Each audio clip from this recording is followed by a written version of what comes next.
नमस्कार दोस्तों, स्वागत है आप सभी लोगों का सोनो स्टडी क्लासेस यूट्यूब चैनल में। दोस्तों मैं आप लोगों को एनसीईआरटी बुक क्लास 12 समाजशास्त्र चैप्टर 7 जनसंपर्क और सामाजिक परिवर्तन पर प्रश्न उत्तर मैं आप लोगों को इस वीडियो में बताऊंगा। प्रश्न नंबर 1, समाचार पत्र उद्योग में जो परिवर्तन हो रहे हैं उनकी रूपरेखा प्रस्तुत करें। इन परिवर्तनों के बारे में आपकी क्या राय है? उत्तर, ऐसा अक्सर माना जाता है कि टेलीविजन तथा इंटरनेट के विकास के साथ ही प्रिंट मीडिया को भविष्य खत्म हो जाएगा, किंतु समाज में इन दोनों माध्यमों के आने के बाद भी समाचार पत्रों में वृद्धि हुई है। नई तकनीक ने समाचार पत्रों में के उत्पादन तथा वितरण को एक नया आयाम दिया है। बड़ी संख्या में संख्यात्मक पत्रिकाएं भी बाजार में आ गई हैं। भारत में समाचार पत्रों के विकास के पीछे कई कारण हैं। नंबर 1, बड़ी संख्या में शिक्षित लोग शहरों की तरफ रुख कर रहे हैं।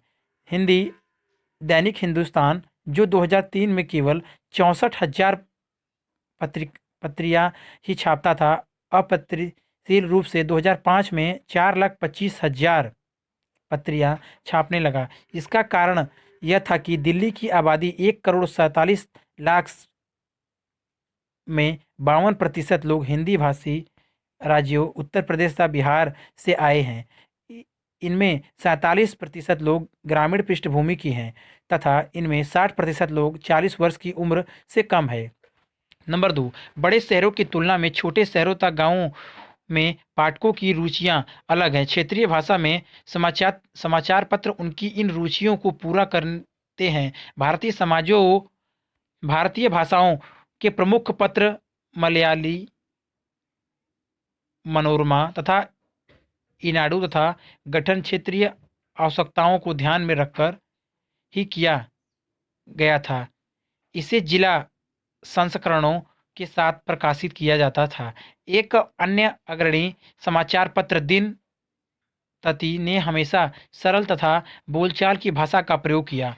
नंबर 3, भाषाओं ने समाचार भारतीय भाषाओं के समाचार पत्रों ने उन्नत मुद्रण प्रौद्योगिकियों को अपनाया और परिशिष्ट अनुपूरक अंक साहित्यिक पुस्तिकाएं प्रकाशित करने का प्रयत्न किया। नंबर 4, दैनिक भास्कर समूह की समृद्धि का कारण उनके द्वारा अपनाई गई अनेक विपणन संबंधित रणनीतियां हैं, जिनके अंतर्गत वे उपभोक्ताएं संपर्क कार्यक्रम, घर घर जाकर सर्वेक्षण और अनुसंध न जैसे कार्य करते हैं। अतः आधुनिक मास मीडिया के लिए एक औपचारिक संरचनात्मक संगठन का होना अनिवार्य आवश्यक है, जबकि अंग्रेजी भाषा के समाचार पत्र, जिन्हें अक्सर राष्ट्रीय दैनिक कहा जाता है, देसी भाषाओं के समाचार पत्रों का प्रयास राज्यों तथा अंदरूनी ग्रामीण प्रदेशों में बहुत अधिक बढ़ गया है। इलेक्ट्रॉनिक मीडिया से मुकाबला करने के लिए समाचार पत्रों ने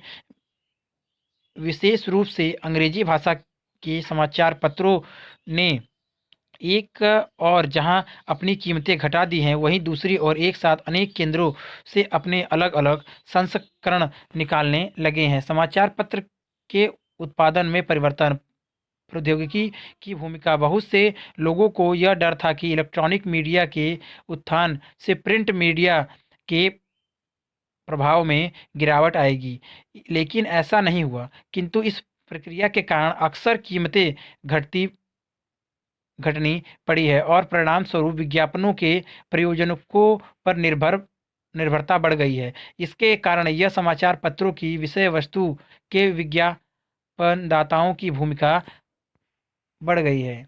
समाचार पत्र अब एक उपभोक्ता उत्पाद का रूप लेते जा रहे हैं तथा जैसे जैसे इनकी संरचना बढ़ती जा रही है, सब कुछ बिक्री पर निर्भर होता जा रहा है। प्रश्न नंबर 2, क्या एक जनसंचार के माध्यम के रूप में रेडियो खत्म हो रहा है? उदारीकरण के बाद भी भारत में एफएम स्टेशनों के सामर्थ्य में चर्चा करें। उत्तर, नंबर 1, टीवी, इंटरनेट तथा अन्य दृश्य स्वयं मनोरंजन माध्यमों के आने के बाद लोगों ने यह मानना शुरू कर दिया था कि रेडियो अब जनसंपर्क के साधन से अलग हो जाएगा, लेकिन यह अवधारणा गलत निकली। नंबर 2, वर्ष 2000 में आकाशवाणी के कार्यक्रम भारत के सभी 2/3 घर परिवारों में 24 भाषाएं और 146 बोलियां में 12 करोड़ से भी अधिक रेडियो सेटों पर सुने जा सकते थे। 2002 में गैर सरकारी स्वामित्व वाले एफएम रेडियो स्टेशनों की स्थापना से रेडियो पर मनोरंजन कार्यक्रमों में बढ़ोतरी हुई। नंबर 3, श्रोताओं को आकर्षित करने के लिए यह निजी तौर पर चलाए जा रहे रेडियो स्टेशनों अपने श्रोताओं का मनोरंजन करते थे।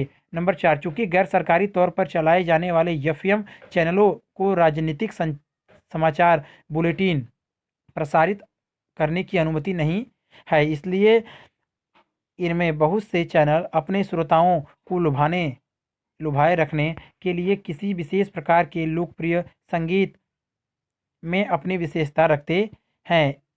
एफएम चैनल का दावा है कि वह दिन भर हिट गानों को ही प्रसारित करता है।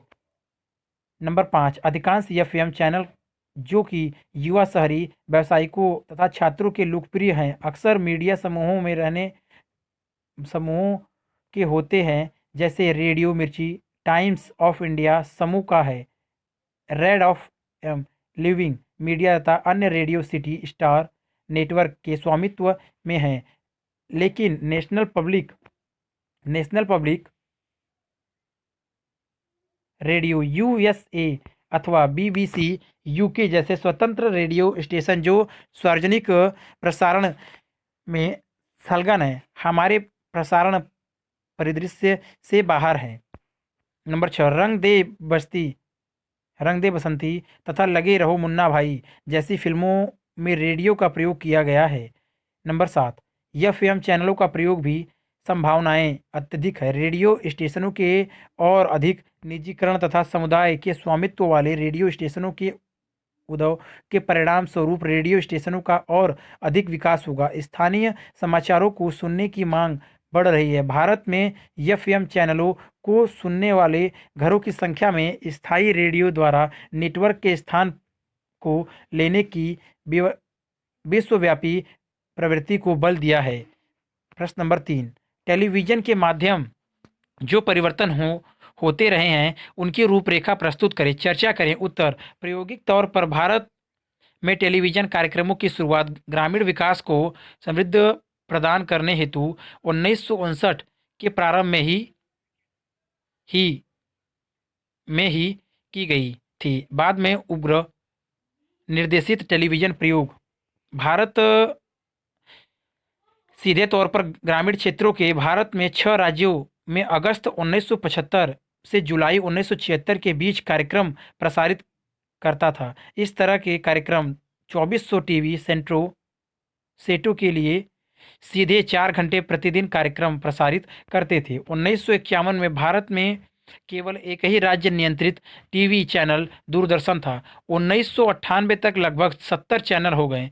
1990 के दशक के मध्य भाग के गैर सरकारी चैनलों की संख्या कई गुना बढ़ गई है। वर्ष 2000 में जब दूरदर्शन 20 से अधिक चैनलों पर अपना कार्यक्रम प्रसारित कर रहा था, तब गैर सरकारी टेलीविजन नेटवर्कों की संख्या 40 से आसपास थी। गैर सरकारी उपग्रह टेलीविजन में हुई आश्चर्यजनक वृद्धि समकालीन भारत में हुई निर्णायक विकासों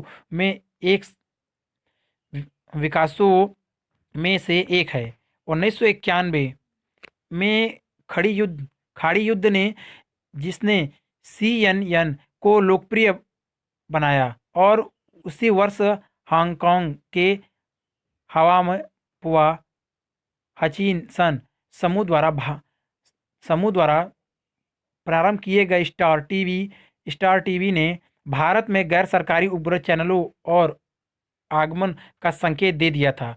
1992 में हिंदी आधारित उपग्रह मनोरंजन चैनल GTV ने भारत में केबल टेलीविजन को अपना कार्यक्रम देना शुरू कर दिया था। वर्ष 2000 तक भारत में 40 गैर सरकारी केबल और उपग्रह चैनल उपलब्ध हो चुके थे। इनमें से कुछ ऐसे भी थे जो केवल क्षेत्रीय भाषाओं के प्रसारण पर ही केंद्रित थे, जैसे सन टीवी, इनाडू टीवी, उदय टीवी, राज टीवी और एशिया नेट।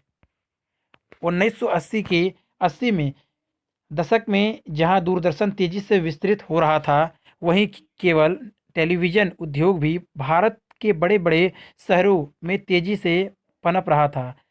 वीसीआर ने दूरदर्शन की एकल चैनल व्यवस्था के अनेक विकल्प प्रस्तुत करने भारतीय दर्शकों के लिए मनोरंजन के विकल्पों में कई गुना वृद्धि कर दी। निजी घरों तथा सामुदायिक बैठक कक्षों में वीडियो कार्यक्रम देखने की सुविधा में भी तेजी से वृद्धि हुई। वीडियो कार्यक्रमों में अधिकतर मनोरंजन फिल्में शामिल थी। उद्यमी एक दिन में अनेक फिल्में दिखाने के लिए अपार्टमेंटों से तार लगाते थे। केवल ऑपरेटरों की संख्या में भी तेजी से वृद्धि हुई। स्टार टीवी, यम टीवी चैनल, वी तथा सोनी जैसी अंतर्राष्ट्रीय टेलीविजन कंपनियां के आ जाने से कुछ लोगों को भारतीय युवाओं और भारतीय संस्कृति पर उनके संभावित प्रभाव के बारे में चिंता हुई। लेकिन अधिकांश अंतर्राष्ट्रीय टेलीविजन चैनलों ने अनुसंधान के द्वारा यह जान लिया कि भारतीय दर्शकों के विविध समूहों को आकर्षित करने में चिर परिवर्तित परिचित कार्यक्रमों का प्रयोग ही अधिक प्रभावशाली होगा। सोनी इंटरनेशनल की प्रारंभिक रणनीति यह थी कि हर सप्ताह 10 हिंदी फिल्में प्रसारित की जाए और बाद में स्टेशन अब अपने हिंदी कार्यक्रम तैयार कर लें तो धीरे धीरे इनकी संख्या घटा दी जाए। अब अधिकतर विदेशी नेटवर्कों ने यहाँ तो हिंदी भाषा के कार्यक्रमों का एक हिस्सा यम टीवी इंडिया हो गया अथवा नया हिंदी चैनल स्टार प्लस ही शुरू कर दिया। स्टार स्पोर्ट और ESPN दोहरी कमेंट्री अथवा हिंदी में एक ऑडियो साउंड ट्रैक चलाते हैं। बड़ी कंपनियां जो बांग्ला, पंजाबी, मराठी और गुजराती जैसी भाषाओं में विशिष्ट क्षेत्रीय चैनल शुरू किए हैं। स्टार टीवी का स्थानीयकरण स्टार प्लस चैनल जो प्रारंभ में हांगकांग से संचालित पूर्ण रूप से सामान्य मनोरंजन का अंग्रेजी चैनल था। वह अक्टूबर 1996 से सायं 7 और 9 बजे के बीच हिंदी भाषा के कार्यक्रम देने शुरू कर दिए। फरवरी 1999 से यह पूर्ण रूप से हिंदी चैनल बन गया और सभी अंग्रेजी धारावाहिक स्टार वर्ल्ड को, जो कि इस नेटवर्क का अंग्रेजी भाषा का एक अंतर्राष्ट्रीय चैनल है, को दे दिए गए। इन हिंदी चैनलों को प्रोत्साहित करने वाला नारा था, आपकी बोली आपका प्लस पॉइंट। स्टार और सोनी दोनों ही संयुक्त राज्य अमेरिका के अपने कार्यक्रमों को छोटे बच्चे के लिए डब करते रहे हैं क्योंकि उन्हें यह प्रतीत होने लगा था कि बच्चे उन विलक्षणताओं से समझने और स्वीकार करने लगे हैं जो उस स्थिति में उत्पन्न होती है जब भाषा कोई अन्य हो तथा कथा परिवेश कोई अन्य। अगर वीडियो अच्छी लगी तो वीडियो को लाइक करें, शेयर करें, कमेंट करें और नेक्स्ट वीडियो के लिए चैनल को सब्सक्राइब जरूर करें। Thank you for watching.